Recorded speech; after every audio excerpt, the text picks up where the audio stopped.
Box में just type करके बताएं आपको मेरी आवाज आ रही है और स्क्रीन भी नजर आ रही है।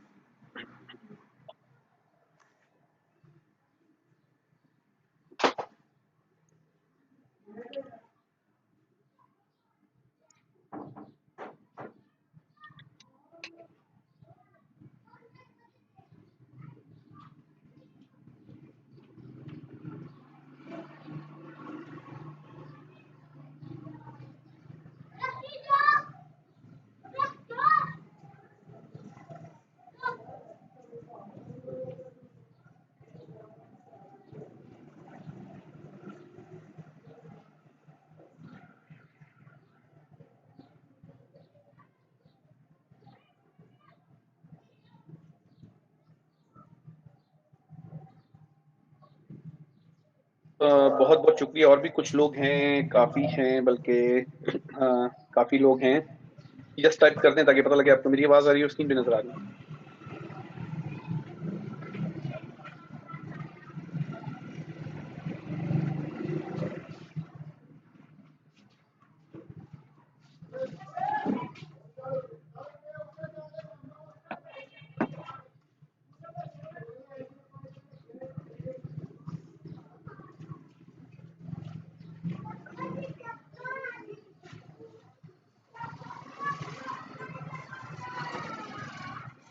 थैंक यू जनाब, स्टार्ट करते हैं। अस्सलाम वालेकुम एंड गुड आफ्टरनून। मेरा नाम है साजिद खान गौरी और ये मेरा एक्टिंग की तरफ से मैं आपके खिदमत में लेके हाजिर हो रहा हूँ। आज के मेरा का टॉपिक फॉरेक्स की तिजारत में रिस्क मैनेजमेंट, यानी फॉरेक्स ट्रेडिंग में रिस्क मैनेजमेंट। एडवांस सीरीज का तीसरा वेबिनार है और इससे पहले के जो 2 एडवांस वेबिनार थे वो ट्रेडिंग साइकोलॉजी पार्ट 1 और ट्रेडिंग साइकोलॉजी पार्ट 2 पर। पहले वेबिनार में हमने जनरल साइकोलॉजी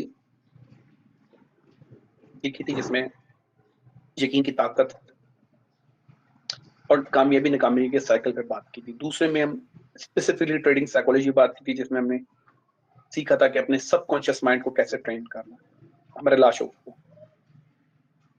वैसे साइकोलॉजी बहुत बड़ा टॉपिक है लेकिन हमने 2 वेबिनार तक महदूद किया हुआ है। बनाने को ढेरों ढेर वेबिनार बन सकते हैं। इसके बाद जो इसका जो जैक डी श्वेगर की बुक्स के हिसाब से अगर देखा जाए ओवरऑल तो किसी भी कामयाब ट्रेडर की साइकोलॉजी ट्रेडिंग की नफ्सियात का होता है। 30% मनी मैनेजमेंट का होता है, रिस्क मैनेजमेंट का। तो आज का वेबिनार रिस्क मैनेजमेंट के ऊपर है, तो आज वो 30% से हम गो थ्रू होंगे और उसके बाद आने वाले वेबिनार फिर हमारे टेक्निकलिटी होंगे, बहुत तकनीकी वेबिनार। शुरू करते हैं। ये प्रोग्राम सिर्फ तालीमी मकासद पेश किया जा रहा है, इसको सरमायाकारी की मिशन के तौर पर ना समझें। ऑनलाइन तजारत, ऑनलाइन सरमायाकारी नफा के साथ नुकसान का भी खतरा होता है, लिहाजा तजारत से सरमायाकारी करने का फैसला करने से पहले अपनी माली सूरत को मद्देनजर रखते हुए गवर्नमेंट के बाकायदा सनद इन्वेस्टमेंट एडवाइजर से मुशावरत शुरू करें।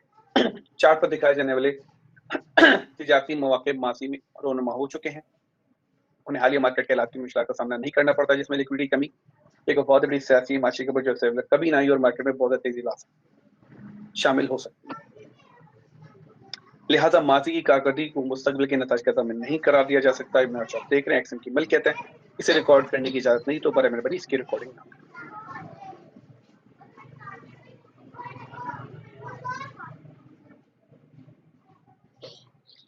आज के तदरीसी नताइज, लर्निंग आउटकम्स, मनी मैनेजमेंट क्या है और कैसे काम करती है, कंपाउंड इंटरेस्ट और एक्सपोनेंशियल ग्रोथ की ताकत को समझेंगे। फिर इक्विटी या बैलेंस के हिसाब से हर ट्रेड के ऊपर आप लॉट साइज कैसे कैलकुलेट करें। फिर कंसिस्टेंट रिजल्ट के लिए, मुस्तकिल नताइज के लिए कैसे एक सक्सेसफुल ऑनलाइन ट्रेडिंग सिस्टम बना सकते हैं, कामयाब ऑनलाइन तजारती निज़ाम कैसे बना सकते हैं, क्या क्या उसके इंग्रेडिएंट होने चाहिए। ट्रेडिंग में जो सबसे पहली चीज पूछी जाती है ना, वो ये पूछी जाती है कि हमें ट्रेडिंग में कितना पैसा लगाना चाहिए। जो अक्सर नए शुरू करने वाले सवाल पूछते हैं।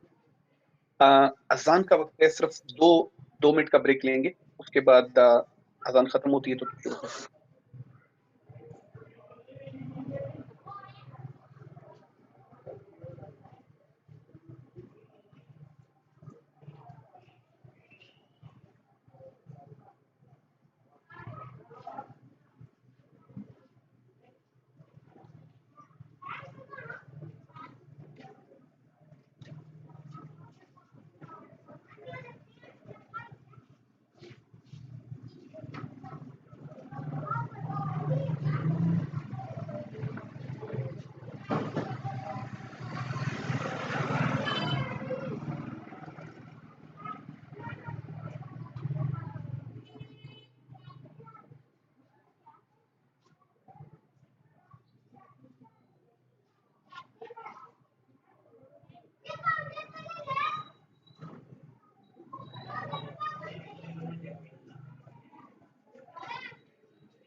Thank you for waiting.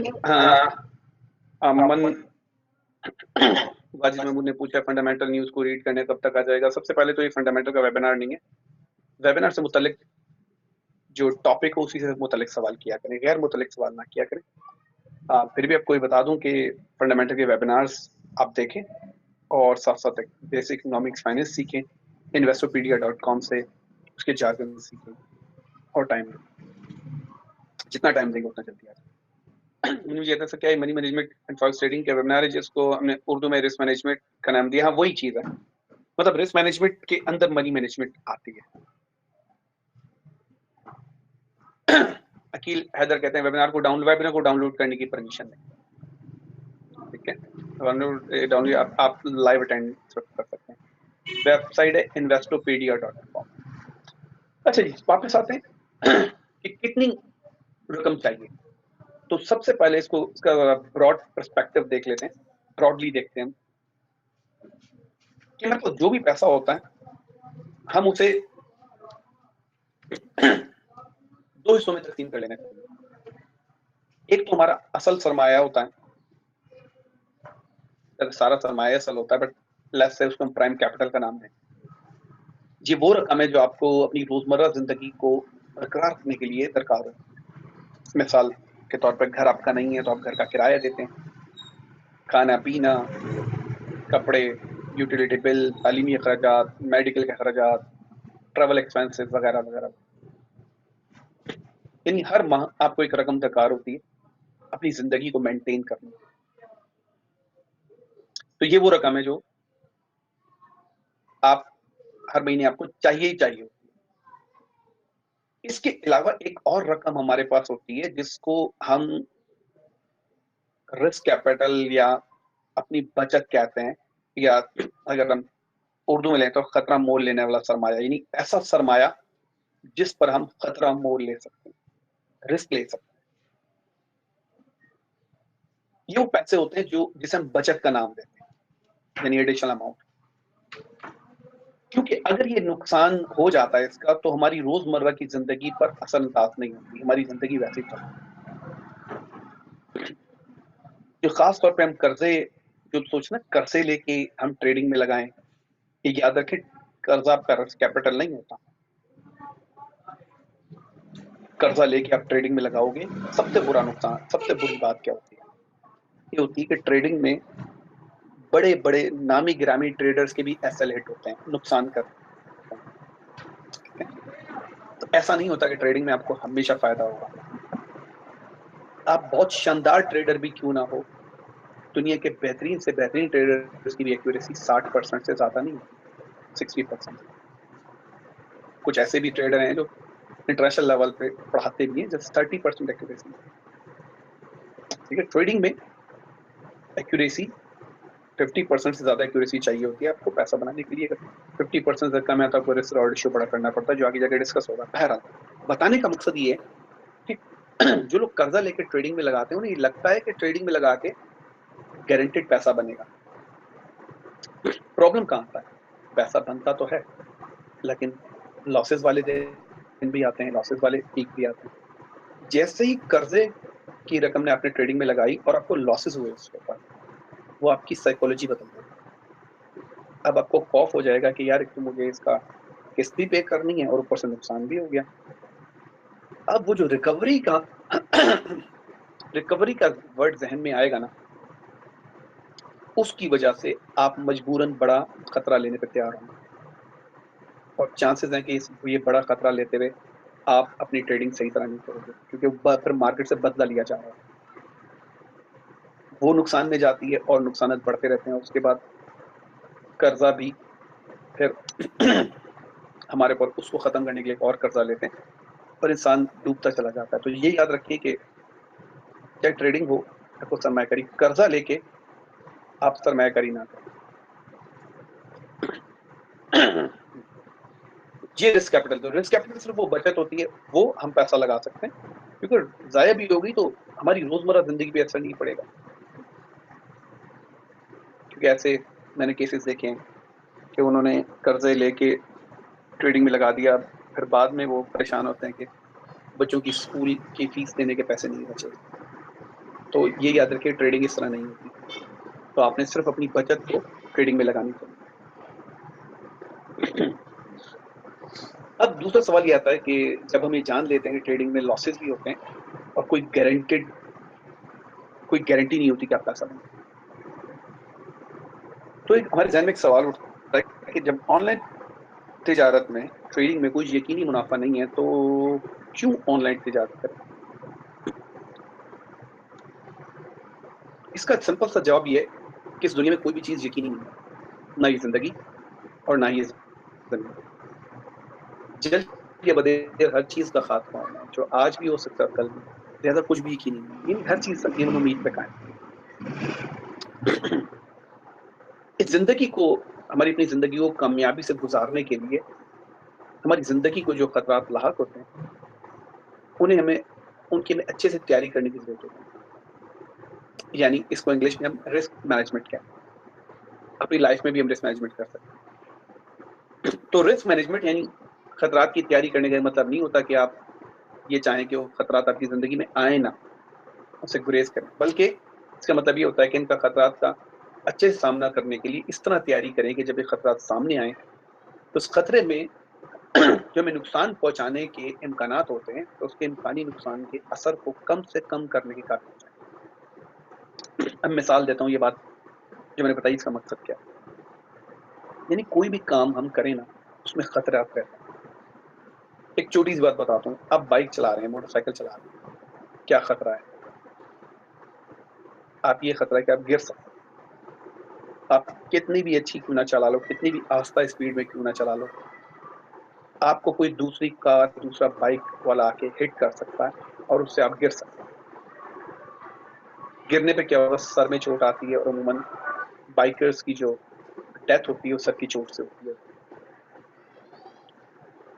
तो ये खतरा तो रहेगा, आप कितने ही अच्छे से कितने रूल्स फॉलो करके आप बाइक को चलाएं, तो इस खतरे को मिटिगेट करने के लिए कम करने के लिए हम हेलमेट पहनते हैं। अब क्या है कि हम इस बात को यकीनी तो नहीं बना सकते कि हम बाइक से गिरे ही ना, लेकिन इस बात को यकीनी बना सकते हैं कि बाइक से गिरें तो सर पे चोट कम से कम लगे, यानी जो गिरने का खतरा है उसको हमने मैनेज कर लिया कि हमारे सर को चोट कम से कम लगे। इसी तरह आप ड्राइविंग कर रहे हैं, सीट बेल्ट अगर आप लगा लेते हैं या अपने सीट बेल्ट लेते नहीं लगाई, एक्सीडेंट होता है तो बहुत ज्यादा नुकसान होता है। पर ये देखा गया जब सीट बेल्ट आप लगा लेते हैं तो नुकसान कम से कम होता है। अगेन बात वही है, आप गाड़ी कितनी अच्छे से क्यों ना चला लो, बहुत सारे प्रॉब्लम हो सकते हैं, कोई दूसरा आके आपको हिट कर सकता है, गाड़ी का टायर बर्स्ट हो सकता है, टायर आउट टूट सकता है। तो इसलिए आप सीट बेल्ट लगाएंगे और अल्लाह ना करे तो नुकसान एक्सीडेंट होता है तो जान बचने के चांसेस बहुत ज्यादा होते हैं। एक और भी है, पाकिस्तानी गाड़ियों में एयर बैग्स नहीं होते, बाकी जितनी भी गाड़ी एयर बैग्स होते हैं। एयर बैग भी आपको मतलब आपको नुकसान से बचाता है इंजरी से। तो एयर बैग है और सीट बेल्ट इस्तेमाल कर रहे हैं तो इसका मतलब है गाड़ी का एक्सीडेंट होने की सूरत में खतरा कम से कम होगा। यही आप सीट बेल्ट हटा दें, एयर बैग हटा दें, गाड़ी का एक्सीडेंट होगा, बहुत ज्यादा डैमेज होगा। तो ये भी एक रिस्क मैनेजमेंट है। इसके अलावा घरों में, ऑफिस में क्या रिस्क होते हैं? रिस्क तो बहुत सारे होते हैं, लेकिन एक जनरल रिस्क होता है आग ना लग जाए। अगर आपने देखा होगा सर, थर्ड वर्ल्ड कंट्रीज में जब आग लगती है किसी काम की जगह, फैक्ट्री में, ज्यादातर लोग जल के मरते हैं, बहुत लोग जानी नुकसान होता है। यही जब बाहर की दुनिया में होता है तो नुकसान कम होता है। वजह क्या होती है कि आग से, आग लगने का जो खतरा होता है उसकी तैयारी की हुई होती है। उसकी तैयारी क्या होती है? उसकी तैयारी ये होती है कि आपने फायर फाइटिंग अप्लायंसेस, आग बुझाने वाले आलात आपने लगाए हुए होते हैं। ना सिर्फ लगाए हुए होते हैं बल्कि मेक श्योर कि उनकी वैलिडिटी भी हो, वो एक्सपायर्ड ना हो। अब ये भी काफी नहीं है। आग बुझाने के आलात के अलावा वहाँ बिल्डिंग में ऐसे डोर्स रखे जाते हैं, ऐसे स्केप रखे जाते हैं कि आग जब बेकाबू हो तो आप अब बुझा ना पा रहे हो तो आप डोर से बाहर निकल जाए। उनके रास्ते को क्लियर रखा जाता है।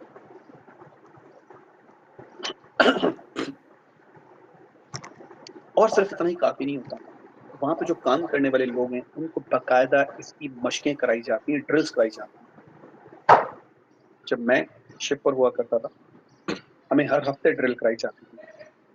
हमारे अपने फायर फाइटिंग अप्लायंसेस, बाकायदा ऑफिसर एक अपॉइंट होता था जो चेक करता था इनकी एक्सपायरी डेट्स कब है। उसके बाद डोर्स, वो स्केप्स दिखाए जाते थे हम जब ज्वाइन करते थे कि भाग निकल निकल कर कहाँ से भागना अगर आग लगती है। और फिर हर हफ्ते ड्रिल होती थी, एक तस्वराती तौर पर कहीं आग लगाई जाती थी और अचानक जो हमें भाग के अपने सारे गियर्स वगैरह पहनने पड़ते थे और जो है वो एक्ट ऐसे करना होता था जैसे रियल आग लगी हुई है और रियल फायर है और हम अपनी ड्यूटीज परफॉर्म कर रहे हैं। अब ये एक रिस्क मैनेजमेंट है। इसका फायदा क्या है कि जब आग लग, इस चीज को हम नहीं रोक सकते कि आग लगे ना, आग लग सकती है, लेकिन उससे होने वाले नुकसान को कम से कम कर सकते हैं उसकी तैयारी करके।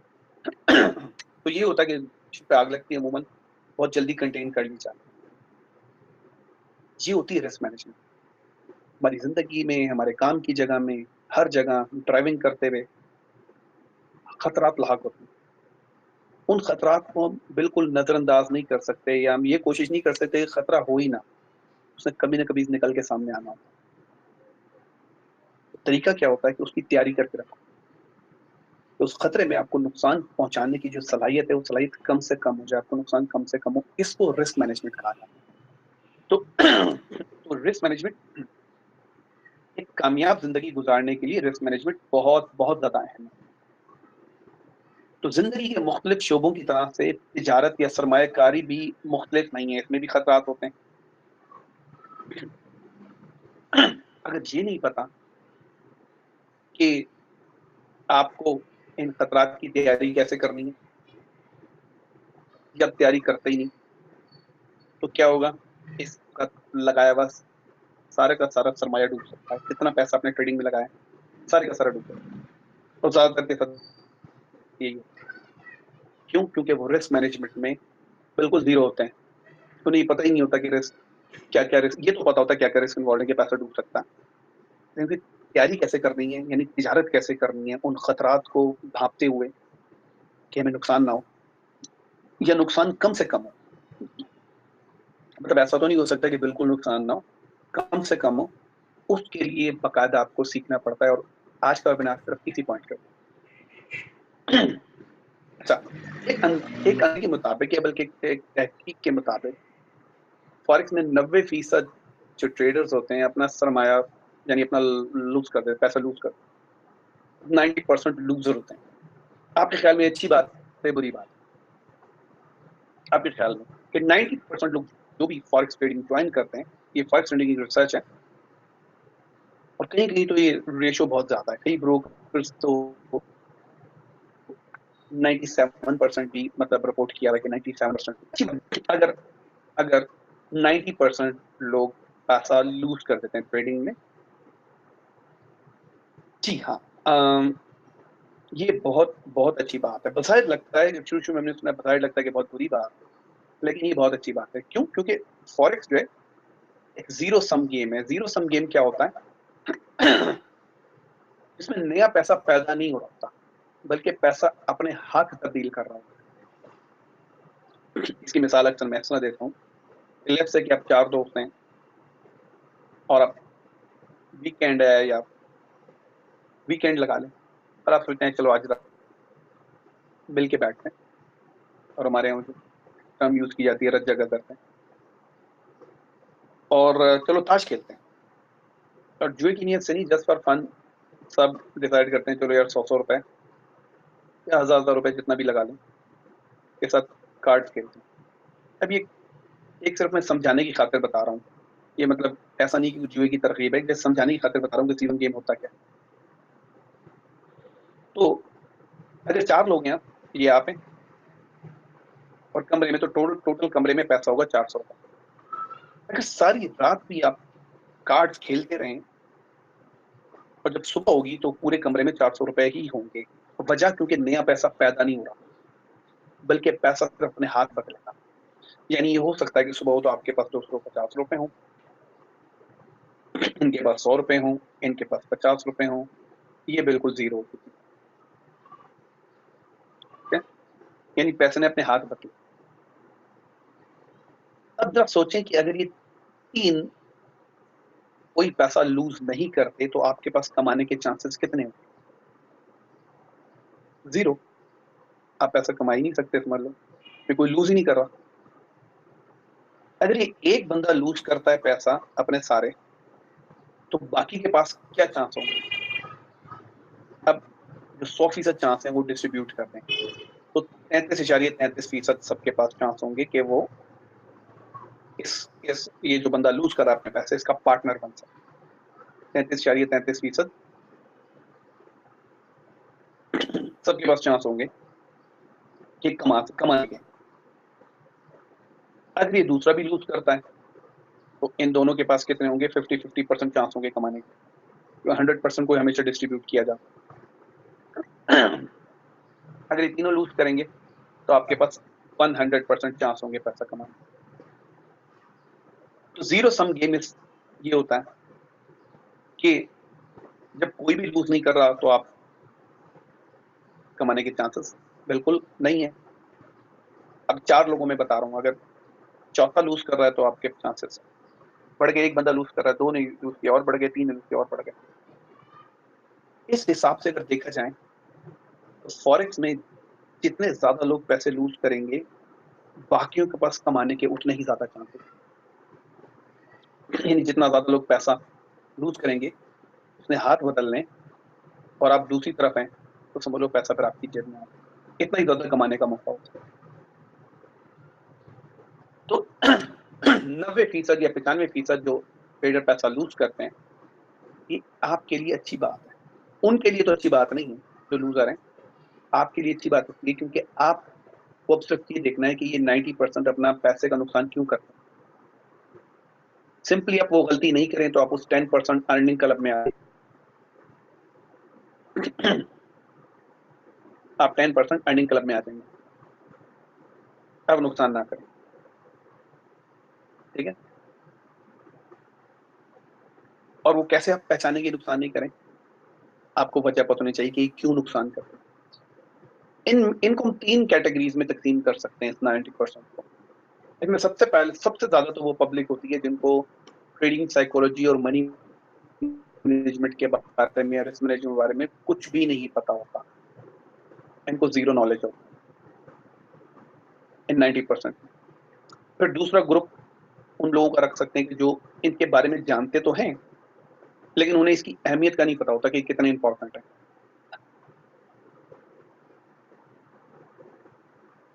तीसरा ग्रुप वो है जो इसकी अहमियत को भी जानते हैं बट इस पर अमल दरामद करने में नाकाम रहते हैं, इंप्लीमेंट नहीं कर पाते, प्रॉपरली इंप्लीमेंट नहीं कर पाते ट्रेडिंग साइकोलॉजी रिस्क मैनेजमेंट। बजाय सुन के ही बातें यकीन नहीं आता तो आप गूगल पे एक सर्च कर सकते हैं। एक बहुत बड़ा ट्रेडर था जैसी लिवरमोर के नाम से, जो 20वीं सदी यानी पिछली सदी के स्टार्ट में वॉल्यूम की तहकीक में सर फहरिस्त था। वॉल्यूम प्रेस का जो काम है, इसकी रिसर्च है, वो आज भी पढ़ी जाती है। यानी से 90 साल पहले जो किताबें लिखी थी वॉल्यूम पे वो आज भी लोग पढ़ के सीखते हैं। इतना कमाल का ट्रेडर था। अब खुद सोचो जो इतना कमाल का ट्रेडर हो जिसकी किताबें 90 साल के बाद भी पढ़कर लोग ट्रेडिंग करना सीख रहे हो तो उसको कोई मेथड पे कोई प्रॉब्लम होगा? कोई भी नहीं। ये इतना कमाल का ट्रेडर था कि 1929 में स्टॉक मार्केट्स गिरी थी, बहुत बुरा क्रैश आया था, बहुत ही बुरा। इसने $100 मिलियन कमाए थे। यानी मार्केट्स को इसने गिरने से पहले पहचान लिया था। गिरने से पहले पहचान लिया था 100 मिलियन। तो 90 साल पहले के जो 100 मिलियन है वो आज कितनी हैसियत रखते होंगे? अंदाजन 100 बिलियन तो रखते ही होंगे, ठीक है। ये मनी डिवैल्यू होती है तो इतना तो समझ लो, इतना पैसा कमाया था उसने 1990 से। किताबें लिखी, किताबें आज भी पढ़ी जाती हैं 90 साल के बाद। तो ये तो तय है, इसको मेथड में तो कोई मसला नहीं था, ये बातें सब जानते हैं। लेकिन बहुत कम लोग ये जानते हैं कि अपने ट्रेडिंग कैरियर में 2 बार डिफॉल्ट कर गया। सेकंड टाइम इसने होटल में जाके अपने सर में गोली मारी।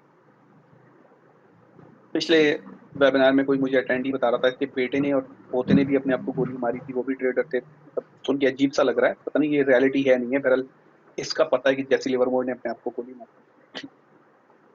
तो जरा सोचें एक लम्हे के लिए, यहीं पे रुक के सोचें कि जो लोग ये सोचते हैं कि यार हमारे पास अच्छा सॉफ्टवेयर हो, अच्छा इंडिकेटर हो, रंग बिरंगा इंडिकेटर हो, मेथड अच्छा पता चल जाए, कोई अच्छी स्ट्रेटजी पता चल जाए, आपको लगता है कि अच्छी स्ट्रेटजी आपको प्रॉफिटेबल बना देगी? अगर आपको ऐसा लगता है तो बिल्कुल गलत सोच रहे हैं। जो चीज आपको प्रॉफिटेबल बनाएगी वो ये 2 चीजें हैं। इस पर हम 2 वेबिनार कर चुके हैं, आज का वेबिनार इस पर है। इनकी इम्प्लीमेंटेशन, इनकी इन पर अमल दरामद करें तो आप नुकसान नहीं उठाएंगे। यानी आपके कुछ दिन ऐसे होंगे आप लॉसेस में होंगे लेकिन आपके प्रॉफिट हमेशा बड़े होंगे। तो अगर मेथड पे आप फोकस करोगे कि यार पूरा मेथड ही आपको प्रॉफिटेबल बना देगा, तो जैसी लेवर मोर को एक दफा पढ़ दें, आपको पता लग जाएगा। क्योंकि इसकी तमाम तर सलाहियतें भी इसे नहीं बचा सकेंगी। इसने सिर्फ ट्रेडिंग साइकोलॉजी और रिस्क मैनेजमेंट को फॉलो नहीं किया। फॉलो किया तो पैसा बनाया, और जब इसे लगा कि अब इसे जरूरत नहीं है और इसने फॉलो नहीं किया उसको, ये गिर गया। एक दफा भी नहीं, 2 दफा, और दूसरी दफा गोली मारनी शुरू।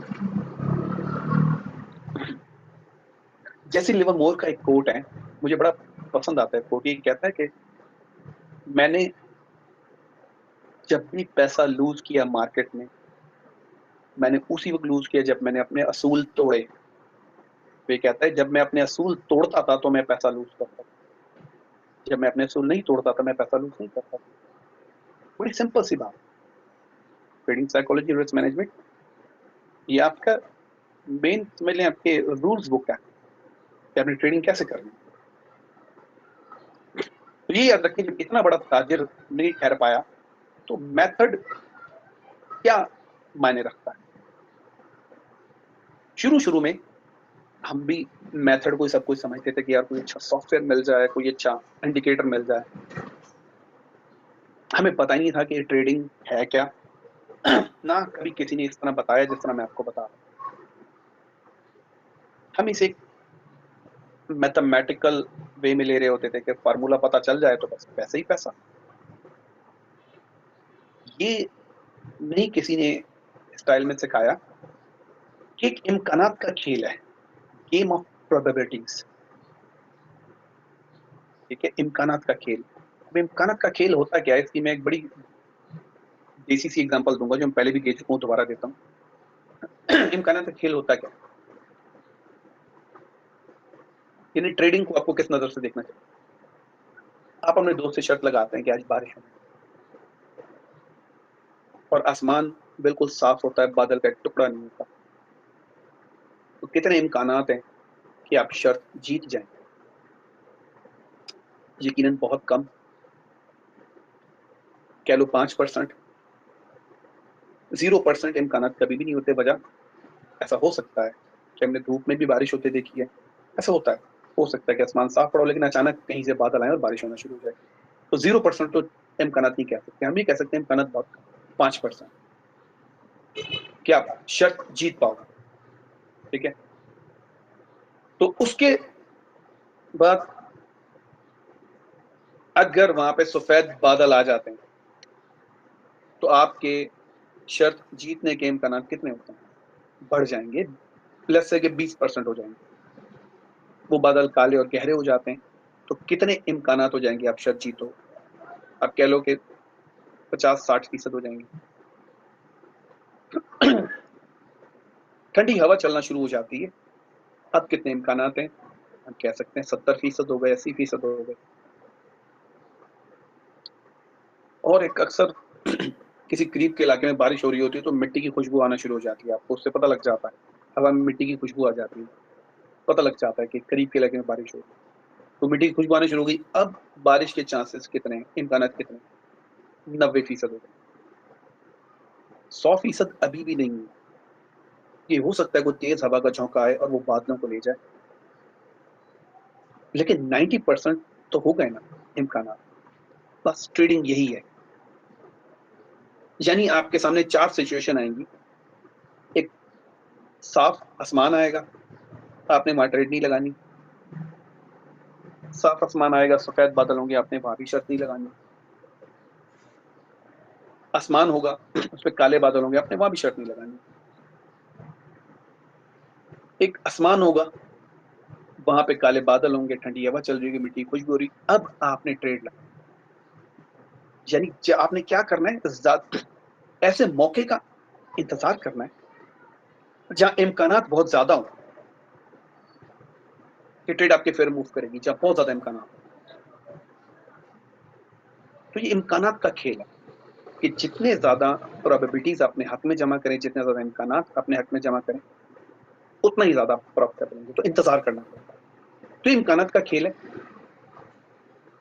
ये बड़ा कई सालों के बाद जाके समझ आया, वरना तो हम इसे मैथमेटिकल गेम समझते रहते थे कि कोई कोई जादुई सिस्टम मिल जाए, कोई ऐसा इंडिकेटर मिल जाए कि जी बस प्रॉफिट हो प्रॉफिट। शुरू में जब ट्रेडिंग सीखी ना तो क्या करते थे हम, गूगल पे गए और लिखा भाई मोस्ट प्रॉफिटेबल इंडिकेटर या 100% प्रॉफिटेबल सिस्टम और वगैरह वगैरह, और गूगल बड़े अच्छे रिजल्ट दे देता था। हम जाते थे, वेबसाइट पे लिखा होता था कि ये किताब है, इसमें स्ट्रेटजीज हैं, ईमेल एड्रेस तो आपको ईमेल पे मिल जाएगी। एक दफा आपने ईमेल दिया, अगले दिन आपका ईमेल इनबॉक्स भरा पड़ा होता था ऑफर से। एक बंदे की ईमेल आई गोरे की, ये भाई बड़ा मेरा मैजिकल सिस्टम है, मेरा जादुई निजाम है। तो इतना कोई कामयाब है, इतना 100% मुनाफा बख्श है कि दूसरे सारे गुरु खौफजदा हैं कि मैं अपना सिस्टम मार्केट में ले आया तो उनकी दुकानें बंद हो जाएंगी। लेकिन नहीं, मैं फिर भी लाऊंगा। और वो बेच कितने का रहा था? $7 का। मजे की बात, मैंने खरीदा भी। फिर इस तरीके से वो ब्रेन वॉश कर रहे होते हैं। लेकिन खरीद लिया, बाद में मुझे एहसास हुआ कि बेवकूफ़ी की है। ये जिस तरह की बात कर रहा है, इसका सिस्टम काम ही नहीं करेगा। मतलब मेरा इस्तेमाल करने को भी दिल नहीं किया। तो उस वक़्त मैं उसकी वीडियोज़ वगैरह देख के खरीद लिया। फिर एक ईमेल आई कि खुफिया कोड क्रैक हो गया, हासिल कर लिया। ये शो किया जैसे कोई फॉरेक्स ट्रेडिंग ना हो, तिजोरी हो। अब कोड क्रैक कर गया तो तिजोरी खोलो और पैसा निकालो। फिर ऐसे नो लॉस स्ट्रैटेजीज़ होती हैं कि कोई नुकसान नहीं हो, आपकी ज़मानत होती है। नाकाबिले यकीन इंडिकेटर्स, ग्रीन लाइट जले तो बाय का बटन दबा दो, रेड लाइट जले तो सेल का बटन दबा दो। मुझे कम से कम, मैं शुरू का बता रहा हूँ, मुझे 4 से 6 महीने ये समझने में लगे कि सब झूठ और धोखा है, सब धोखा, सब के सब झूठ बोल रहे हैं। अब सच क्या है, ट्रेडिंग का सच मैं आपको बताने लगा। कोई ऐसा तरीका, कोई ऐसी स्ट्रेटजी, कोई टूल, कोई इंडिकेटर ऐसा नहीं है जो आपको 100% कामयाबी दे। यानी 100% सक्सेस पॉसिबल ही नहीं है। यानी आपको दरमियान में लॉसेस आएंगे, ठीक है?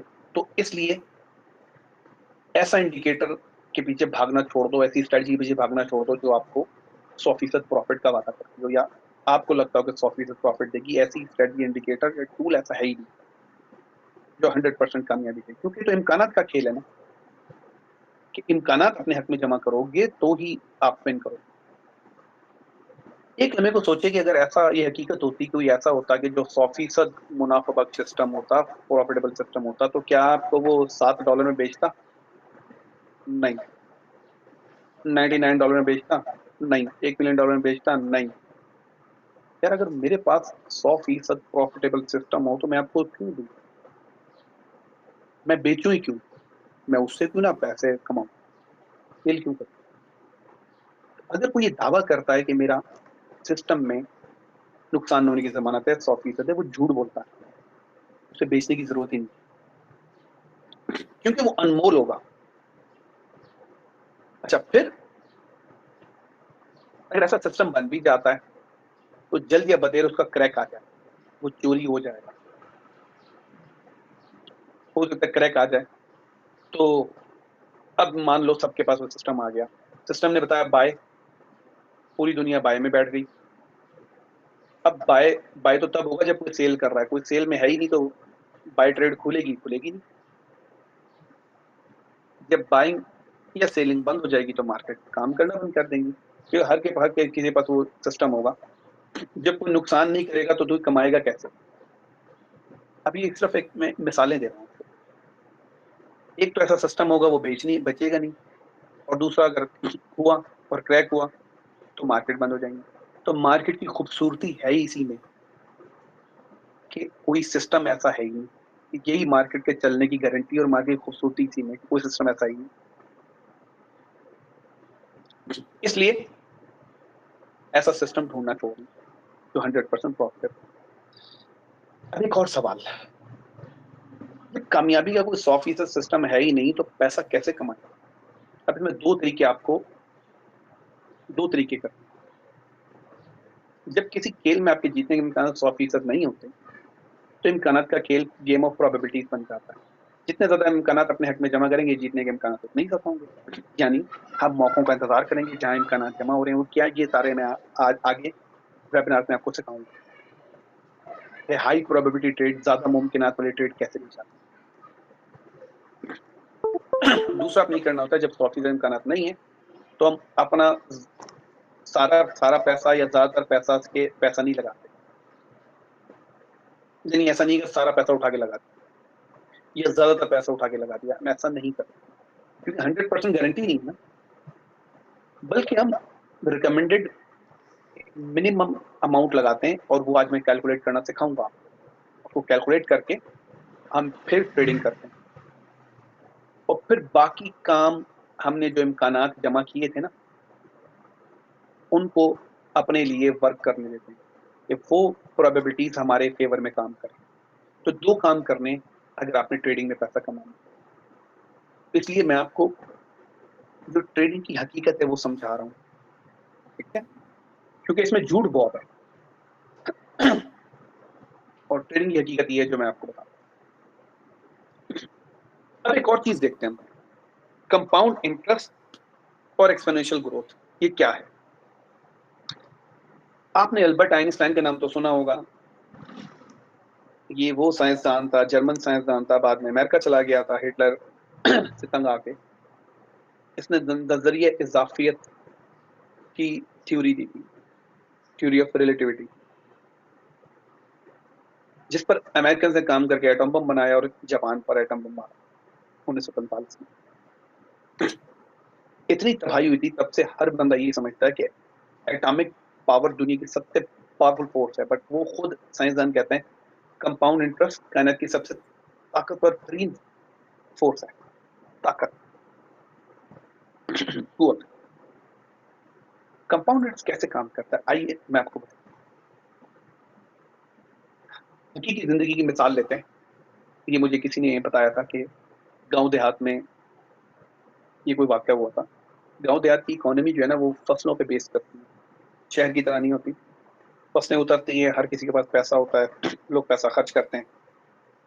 जब फसल पक रही होती है तो किसान बेचारा हैंड टू माउथ होता है, कर्ज लेके काम चला रहा होता है। एक किसी न किसान ने 20% एक फिक्स सूद के ऊपर 6 माह के लिए 50,000 रुपए लिए, यानी 6 माह के बाद उसने 60,000 रुपए वापस करना। कर्ज देने वाले ने एक अजीब सी शर्त रखी कि अगर कर्ज लेने वाला कर्ज की रकम वापस करने में देर करता है, यानी 6 महीने में कितने 182.5 दिन होते हैं, तो राउंड ऑफ करके 183 कर लो। अगर ये एक दिन भी लेट हुआ, यानी अगर दिन 184 हो गए, तो जुर्माने के तौर पे मैं 1 पैसा आपको जुर्माना चार्ज करूंगा। 1 पैसा, 1 रुपए में 100 पैसे होते हैं, मैं आपको 1 पैसा चार्ज करूंगा। यानी डेज, अगर आप एक दिन भी लेट हुए तो आपकी पेनल्टी होगी 1 पैसा।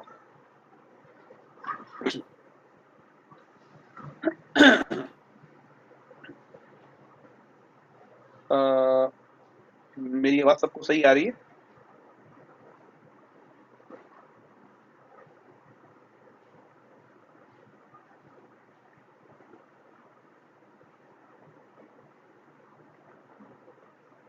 लोग कहते क्या है, अपना इंटरनेट चेक नहीं करते, मैसेज करना शुरू कर देते हैं कि आवाज नहीं आ रही, आवाज नहीं आ रही। अपना इंटरनेट पहले चेक किया करें, उसके बाद किया करें। आप लोगों को डिस्टर्ब कर देते हैं वो एक। ठीक है, तो पहले अपना इंटरनेट चेक किया करें। तो एक दिन भी लेट हो गया, 1 पैसा पेनल्टी। 2 दिन लेट हुआ ना, तो पिछले वाली पेनल्टी को 2 से तरफ दे दें, 2 हो जाएगा। 3 दिन लेट हुआ तो डबल हो जाएगी ये, यानी 4 हो गया।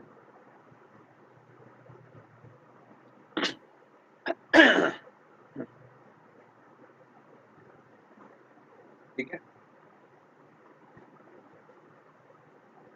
4 दिन लेट हुआ, 8 हो गया। 5 दिन लेट हुआ, 16 पैसे हो गए। 6 दिन लेट हुआ, 32 पैसे हो गए। 7 दिन लेट हुआ, 64 पैसे हो गए, यानी पेनल्टी डबल होती जा रही है। 8 दिन लेट हुआ, 1 रुपये 28 पैसे हो गए। 9 दिन लेट हुआ, 2 रुपये 56 पैसे हो गए। और 10 दिन लेट हुआ तो 5 रुपये 12 पैसे हो गए। यानी हो क्या रहा है, डेली 100% कंपाउंडिंग हो। तो आपके ख्याल में टोटल अमाउंट कितनी बनेगी? मोहम्मद फैसल, थोड़ा सा सब्र किया करें, मैं वहीं पे जा रहा हूँ। आपको बहुत जल्दी लगी होती है कि ट्रेडिंग के हवाले से दें, पहले आप कंपाउंड इंटरेस्ट को समझ लें, उसके बाद आगे ट्रेडिंग की एग्जांपल भी आ रही है, तो थोड़ा सा सब्र किया करें।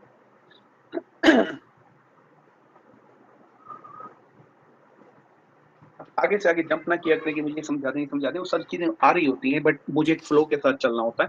कि पहले जिनको कंपाउंड इंटरेस्ट नहीं पता उनको कंपाउंड इंटरेस्ट समझाना होता है, उसके बाद जाके हम उसे ट्रेडिंग के सिनेरियो में देखेंगे। अच्छा ये बताइए कि जो रकम पहले दिन 1 पैसा थी, दूसरे दिन 2 पैसा, तीसरे दिन 4, चौथे दिन 8 और पांचवें दिन 16 और 10वें दिन 5 रुपए 12 पैसे हो गई। अगर 40 दिन ये बंदा लेट हो जाता है तो ये टोटल अमाउंट कितनी बनेगी? और कोई इंटरेस्ट नहीं लगेगा इस पे, बस कंपाउंड इंटरेस्ट नहीं।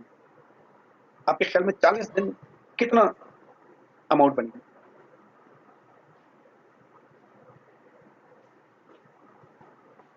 एक बड़ी से बड़ी फिगर लगाए ध्यान में कि 40 दिन में अमाउंट कितनी बनेगी। फिर आगे मैं आपको ट्रेडिंग की एग्जांपल देके समझाऊंगा। हमजा जरूर मुझे भी पता है बहुत ज्यादा, मैं एक फिगर पूछ रहा हूँ। सोच के बताएं, बड़े से बड़ा फिगर सोच के बताएं कि 40 दिन में ये रकम कहां पहुंचे।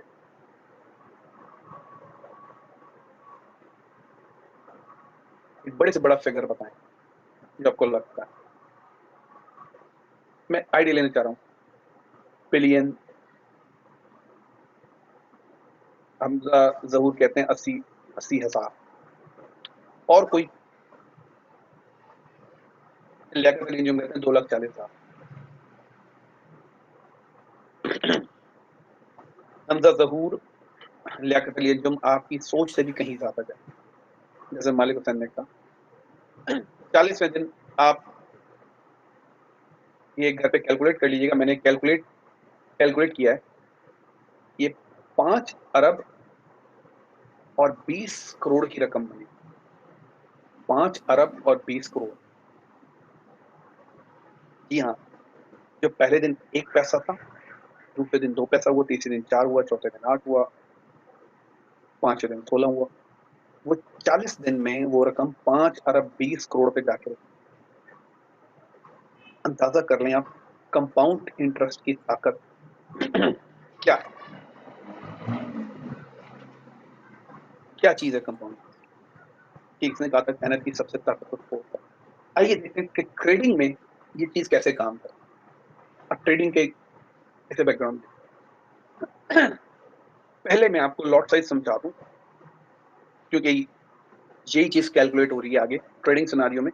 फिर हम देखते हैं कि कंपाउंड इंटरेस्ट में कैसे काम करता है। जो प्रोफेशनल ट्रेडिंग होती है,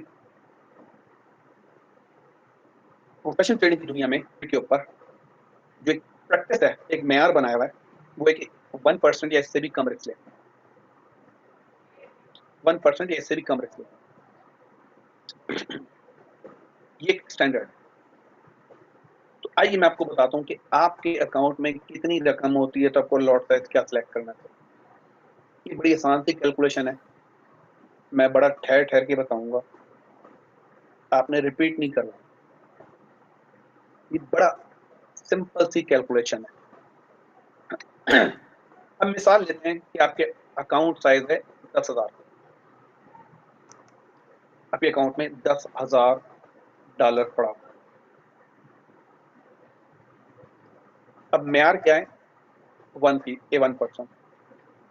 तो 10,000 का हमें 1% कैलकुलेट करना है। कैसे करेंगे? जनरली आप कैसे करेंगे? या तो 10,000 को आप 100 से डिवाइड कर दो तो 1% आ जाएगा, या 10,000 किसी भी रकम को आप जरब दे दो 0.01 से तो 1% आ जाएगा। ये दो तरीके। फिर रकम को 100 से तकसीम कर दो या 0.01 से उसे मल्टीप्लाई कर दो तो आपके पास 1% अमाउंट आ जाएगा। ये तो हो गई कैलकुलेटर वाले वे। मैं कुछ शॉर्ट वे बताता हूँ। बड़ी से बड़ी रकम भी आप मुझे बताओ, मैं 1 सेकंड से भी कम वक्त में मैं आपको बता दूंगा कि उसका 1%। मिसाल के तौर पे एक बड़ी रकम देते हैं, 4, 5, 9, 6, 2, 7, 8, 1। एक बड़ी रकम हो गई, ठीक है। अब आप मुझसे पूछोगे इसका 1% निकाल के दिखाओ। इससे पहले कि आप कैलकुलेटर में पूरी रकम पंच भी करोगे मैं आपको 1% बता दूंगा कैसे। आपने इस डेसिमल पॉइंट को यहाँ मूव कर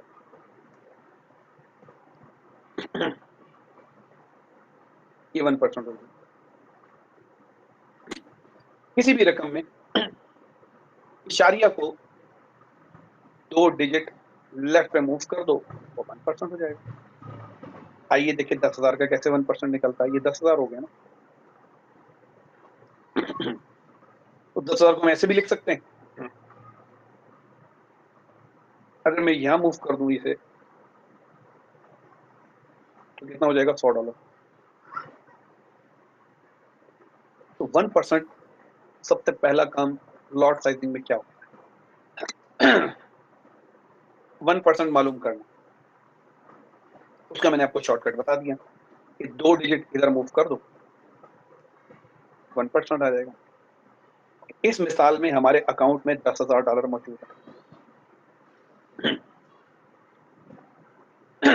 या तो आपने इशारे को तो मूव कर दिया, ये आपने 0.01 से ज़रब दे दिया, जवाब आया $100। तो हमारे अकाउंट में जो अमाउंट मौजूद है उसका 1% कितना बना? $100। 1% कैसे कैलकुलेट करते हैं, मैंने 2-3 तरीके बता दिए। तो सबसे पहले लॉट साइजिंग में आपने अपने अकाउंट का 1% लेना होता है। तो हमने अकाउंट का 1% ले लिया, $100।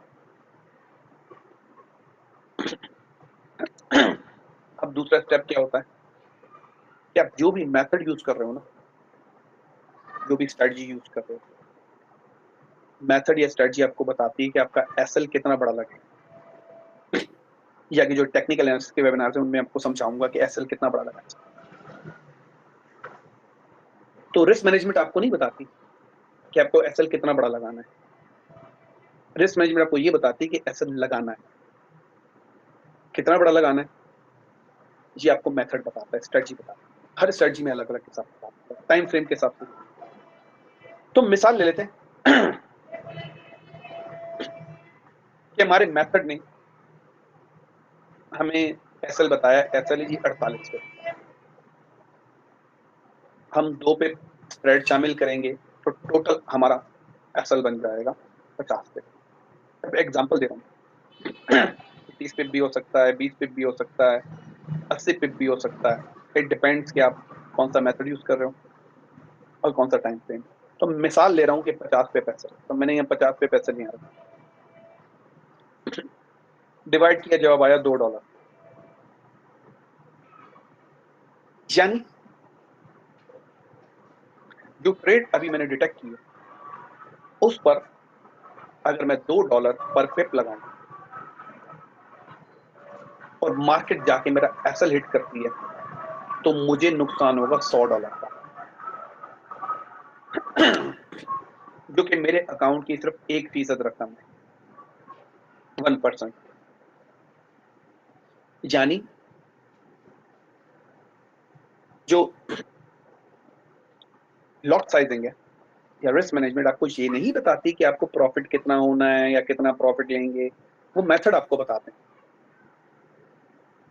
ये सिर्फ आपको इतना बताएगी कि आपका नुकसान कम से कम हो। अगर आप नुकसान में जाते हैं, नुकसान से कम हो। याद है मोटरसाइकिल या कार वाली मिसाइल, वो मिसाइल कि गिरे तो हम नुकसान कम से कम। तो रिस्क मैनेजमेंट आपको यही सिखा रहा है कि आपका नुकसान कम से कम हो। ठीक है।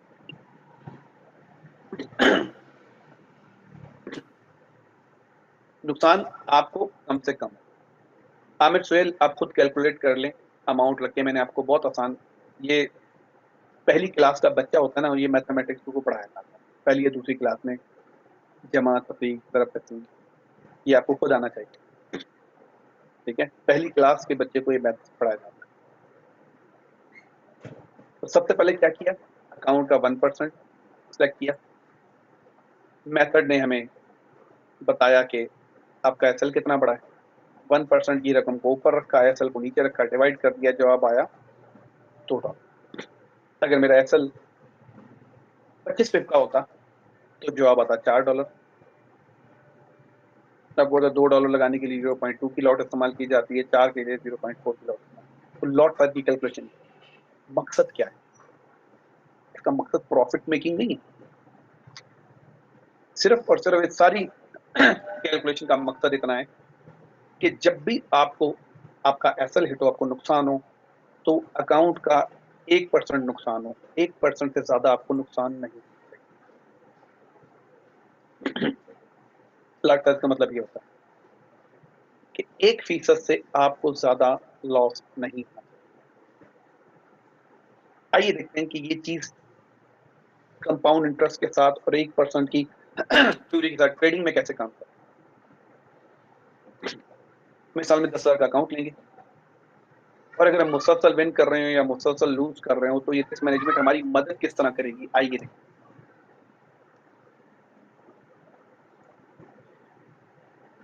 नुकसान की सूरत में अब हम ये सोच रहे हैं कि हमारी हर ट्रेड लॉस में जा सकती है। मैं जो भी ट्रेड लगाता हूँ वो लॉस में जाता है। मेरे अकाउंट में $10,000 है। अच्छा काम मैं ये कर रहा हूँ कि मैं हर ट्रेड पर 1% से ज्यादा रिस्क नहीं लेता, जो अभी मैंने आपको बताया। $10,000 का अकाउंट है। मैंने 1% का कैलकुलेट किया, जवाब आया $100। मैंने ट्रेड लगाई, मेरा एसएल हिट हो गया, अकाउंट में बच गए $9,900। मैंने दोबारा यहाँ पे रखा, फिर मैंने इसका 1% निकाला, आया $99। मैंने कैलकुलेट करके लॉट साइज कैलकुलेट की, एसएल लगाया, एसएल हिट हो गया, $99 का नुकसान हो गया, अमाउंट ये था, फिर रखा मैंने इसे, फिर इसका 1% कैलकुलेट किया कि अब इसका 1% कितना है, जवाब आया $98.01। लॉट साइजिंग से एसएल कैलकुलेट किया, पिप्स से डिवाइड किया, ट्रेड लगाई, एसएल हिट हो गया, ये अमाउंट बचा, फिर यहाँ पे रखा, फिर इसका 1% कैलकुलेट किया,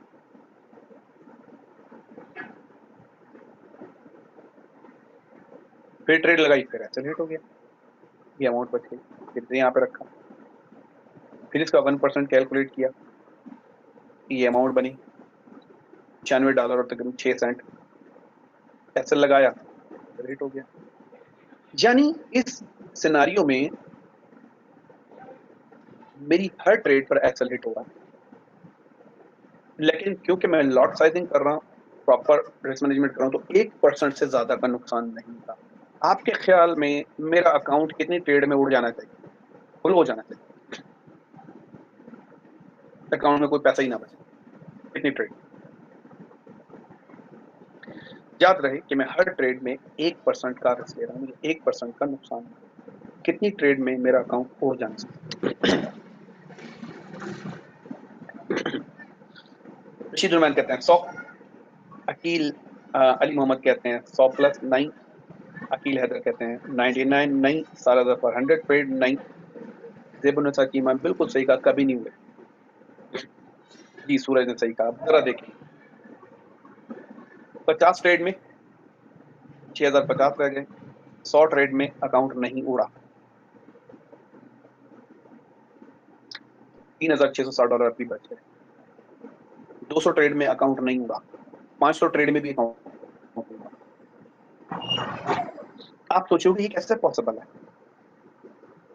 ये ऐसे पॉसिबल है कि अगर मैं $10,000 के अकाउंट पे हर ट्रेड पे $100 का रिस्क लूँ ना, पहली $100 की ट्रेड ऐसा लग गया, मैंने अगली भी $100 की ली, फिर उससे अगली $100, उससे अगली $100, उससे अगली $100, उससे अगली, इस तरह मैं 100 ट्रेड अगर $100 की लूँ ना, तो 100 ट्रेड में अकाउंट उड़ जाएगा। लेकिन नहीं, मैं मैथमेटिकली चल रहा हूँ, जैसे अकाउंट कम हुआ तो गौर से देखो उसका 1% भी तो कम हुआ, मेरी सेकंड ट्रेड $100 की नहीं है, मजीद लॉस हुआ, मेरा अकाउंट बैलेंस नीचे आ गया, तो देखो 1% भी नीचे आ गया, अब मैं $100 नहीं ले रहा, अब मैं 99 भी नहीं ले रहा, जैसे जैसे अकाउंट नीचे आता जा रहा है तो देखें 1% भी तो नीचे आता जा रहा है, यानी मैं हर ट्रेड पे $100 का रिस्क नहीं ले रहा, जिसमें हर ट्रेड पे अपने मौजूदा बैलेंस का 1% रिस्क ले रहा, जो मेरा बैलेंस बच गया उसका 1%, हर ट्रेड पे $10,000 का 1% नहीं ले रहा, हर ट्रेड पे अपने मौजूदा बैलेंस का 1% ले रहा, उसका फायदा क्या होगा? 500 ट्रेड में भी मेरा अकाउंट नहीं बनेगा। ये फायदा है रिस्क मैनेजमेंट का। आप इतने बुरे ट्रेडर तो नहीं हो सकते ना कि 500 ट्रेड नुकसान में चले। चलो आप इतने बुरे ट्रेडर हो, फिर भी अकाउंट बाकी। इसका मतलब है कि अगर आप 1% के रूल से चलते हो तो ट्रेडिंग में आपका अकाउंट उड़ने का सवाल ही पैदा नहीं होता। अगर अकाउंट नहीं है, अकाउंट में पैसे हैं, तो आप ट्रेडिंग कर रहे हो, मार्केट से आउट नहीं हो रहे। ये गारंटी होती है रिस्क मैनेजमेंट में प्रॉपर्ली कि आपका अकाउंट नहीं उड़ता। अगर 1% अकाउंट उड़ता क्यों है? तो ज्यादा पैसा कमाने के, जल्दी पैसा कमाने के चक्कर में, रातों रात मिलियनर बनने के चक्कर में हम 1% के रिस्क की बजाय 5% रिस्क ले रहे होते हैं, 10% रिस्क ले रहे होते हैं, 20% रिस्क ले रहे होते हैं। एक एक ट्रेड के ऊपर हमारे रिस्क बहुत बड़े बड़े होते हैं। अकाउंट के 20%, 50% अकाउंट लगा दिया, आधा अकाउंट लगा दिया। इसलिए ट्रेडिंग में पैसा लूज होता है, याद रखें। इस पे चलते रहें, आपका अकाउंट उड़ ही नहीं सकता और हैरत अंगेज तौर पे आप प्रॉफिट में आ सकते हैं। मुझे 10 साल का एक्सपीरियंस है। मजे की बात बताऊं, 10 साल में मैंने एक बंदा ऐसा नहीं देखा जो 1% रिस्क इस्तेमाल करता और कहे सर मेरा अकाउंट उड़ गया। एक बंदा नहीं देखा। अंदाजा कर लो, हजारों लोगों से तो मिला होगा ना, एक बंदा नहीं जिसने कहा कि सर मनी मैनेजमेंट यूज की और अकाउंट उड़ गया। नहीं, ये आपका लालच होता है जो आपका अकाउंट उड़ाता है। रिस्क मैनेजमेंट मनी मैनेजमेंट आपका अकाउंट बचाती है। इतने बड़े रिस्क नहीं लेने ना। अच्छा, एक बंदा मैंने नहीं देखा जो 10%, 20%, 50% रिस्क लेता हो और वो पैसे बना गया। 100% लोग लूज करते हैं अगर इतना बड़ा रिस्क लो। 100% लॉस रेशियो। एक बंदा भी नहीं मिलेगा जो कहता हो मैं हर ट्रेड पे 10% लेता हूँ, 20% हूँ, 50 या 5% लेता हूँ और मैं पैसे कमा रहा हूँ। नहीं, ये सारे लूजर हैं। और एक बंदा भी ऐसा नहीं मिलेगा जो ये कहता हो कि 1% लेता हूँ और मैं लूजर हूँ। मेथड कहाँ गया? आपका जादुई मेथड कोई आपके काम नहीं आएगा। वो तो जैसी लेवर मोर के काम नहीं आया, तो आपके क्या काम? जैसी लिवर मोर क्यों पैसे लूज किए थे? उसने ये रूल छोड़ दिया था। वो बड़े बड़े रिस्क ले रहा था। तो जैसी लिवर जैसी बड़ी बला मार्केट ने उसे नहीं बख्शा, तो आप या मैं, समझ हम किस खेत की नहीं। तो मेरी बात अपने जहन में रखें। जब 1% रिस्क ले रहे हैं, मैंने आपको कैलकुलेट करना सिखा दिया है। आप कभी भी मार्केट में लॉन्गर टर्म बेसिस पे पैसा लूज नहीं कर सकते। आप मार्केट से पैसा बनाओ। तो मनी मैनेजमेंट और यही साइकोलॉजी भी है। साइकोलॉजी भी यही कहती है इतना बड़ा रिस्क ना लो। कोई भी मेथड इस्तेमाल कर लो, कोई भी तरीका, कोई भी इंडिकेटर इस्तेमाल कर लो, बस रिस्क 1% से ज्यादा ना लो, आप पैसा बनाओ। अच्छा, ये तो हो गया नुकसान की सूरत में इसका फायदा क्या है। अब मैं बताता हूँ फायदे की सूरत में इसका फायदा क्या है। वो भी बड़ा हैरत अंगेज है। मुनाफे की सूरत में अब हम तस्वुर करते हैं हमारी हर ट्रेड प्रॉफिट में जाती है। ठीक है, $10,000 का अकाउंट लिया, इसका 1% निकाला, जवाब आया $100। $100 का मैंने एक्सेल लगाया और मैंने इतना ही टीपी भी लगा दिया। $100 का टीपी तो मतलब मैं 1:1 रिस्क रिवार्ड रेशियो के साथ काम। 100 का एक्सेल तो 100 का टीपी। ठीक है, मैं 1:2 के साथ मान लो काम नहीं कर रहा कि 100 का एक्सेल और 200 का टीपी नहीं, 1:1 के साथ काम, जो मिनिमम हमारा क्राइटेरिया होता है। मेरा टीपी लग गया, मेरा बैलेंस हो गया $10,100। मैंने इसको यहाँ पे रखा, इसका 1% लिया, $101। $101 का एक्सेल लगाया, इतना ही टीपी लगा दिया, अमाउंट बन गई 10,201।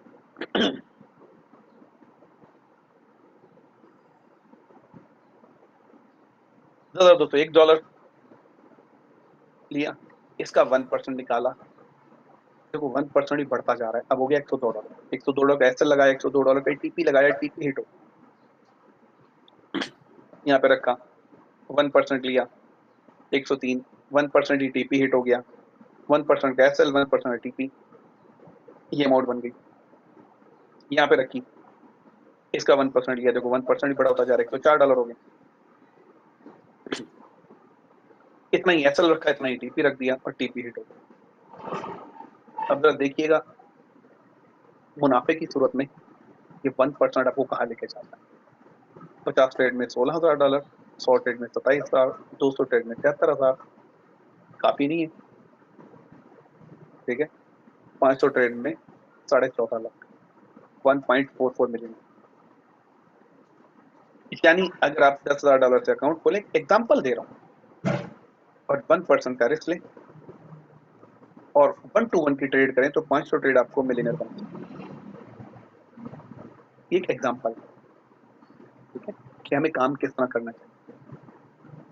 मैं आपको बताऊं, मैं जब तक मैंने 1% इस्तेमाल नहीं करता था, मैं भी बड़ा जुआ खेलता था इसमें, 5%, 10% मैंने पैसा लूज किया। जिस दिन मैंने 1% इस्तेमाल किया, उस दिन मैंने मार्केट को कभी पैसा दिया नहीं, मार्केट से लिया ही। ये भी आप इस्तेमाल करते हैं। तो ये जो मैंने आपको बताया कि 1% का रूल या वो कभी भी डूबेंगे नहीं। आखिर में हमें कैसा ऑनलाइन ट्रेडिंग सिस्टम, अपना अपना पर्सनल सिस्टम बनाएं जो कंसिस्टेंट प्रॉफिटेबल रिजल्ट दे। उसमें 4 चीजें होती हैं। तरजीही तरीका यानी ट्रेडिंग एज, एक ऐसा मेथड जो आपको एज दे। Confluence, high probability trade, confluence यानी इम्कानात का मजमूआ। खतरे और फायदे का मस्बत तनासब यानी रिस्क रिवार्ड रेशो। और रिस्क मैनेजमेंट। ये 4 अगर आपका बनाया हुआ ट्रेडिंग सिस्टम, उसमें 4 एलिमेंट नहीं होते तो वो प्रॉफिट नहीं कर पाएगा ना। लॉन्गर टर्म बेसिस पे आप अपना सिस्टम ऐसे डिजाइन करो। अब सिस्टम कैसे डिजाइन करना है? नंबर 1, सबसे पहले तो आपने ऐसा मेथड देखना है। मेथड मैं आपको बताऊंगा, टेक्निक कोई भी जो आपको दूसरों पे तरजीह दे, आपको एज दे, ताकि आपको अपने जो हरीफ है उनको बीट करने का मौका मिले, यानी ट्रेडिंग एज। अब ट्रेडिंग एज क्या होती है? ऐसे मेथड, कुछ स्पेशल मेथड होते हैं, वो मैं आपको सिखाऊंगा। एक मेथड है गैप कैंडल स्ट्रेटजी, बड़ा एज देती है। फिर इम्कानात का मजमूआ, कॉन्फ्लुएंस, यानी प्राइस चार्ट में एक ऐसी जगह होती है जहां पे जहां पर एक इम्कान होता है, दूसरा इम्कान हुआ, तीसरा इम्कान हुआ, चौथा, 3-4 इम्कान जमा हो गए, 4-5, इसने ट्रेड ने ऊपर जाना, हमने वहां पे ट्रेड लगानी है। यानी जो इम्कानात का मजमूआ होता है, जहां पर एक से ज्यादा इम्कानात जमा हो जाते हैं, वहां पर हम ट्रेड लगाते हैं, उसके लिए इंतजार करना पड़ता है। फिर रिस्क रिवार्ड रेशो, खतरे और फायदे में मस्बत तनासब।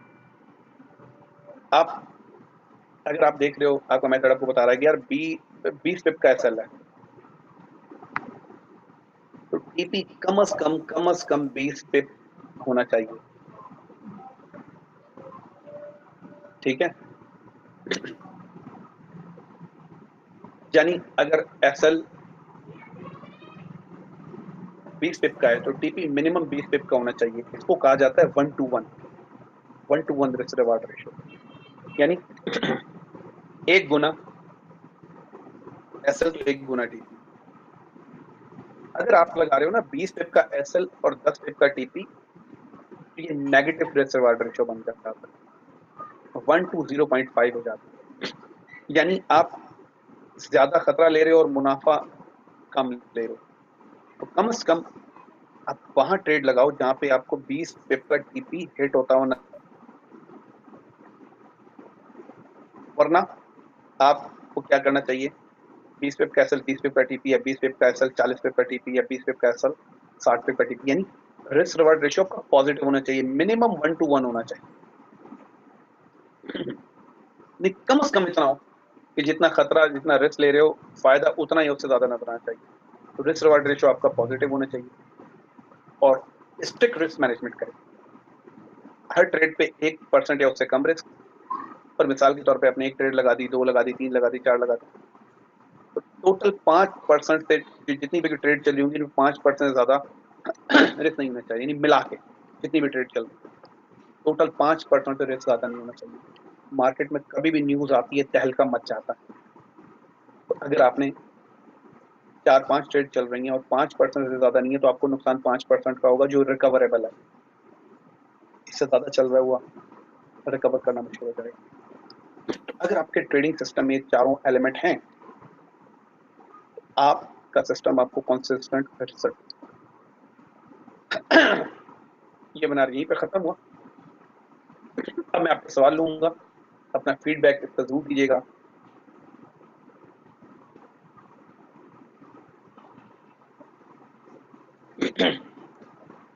जी, कंपाउंड इंटरेस्ट की मिसाल ट्रेडिंग में आपको दी है मोहम्मद फैसल। और आपको कैसे मिसाल चाहिए? ये ट्रेडिंग की मिसाल ही दी आपको।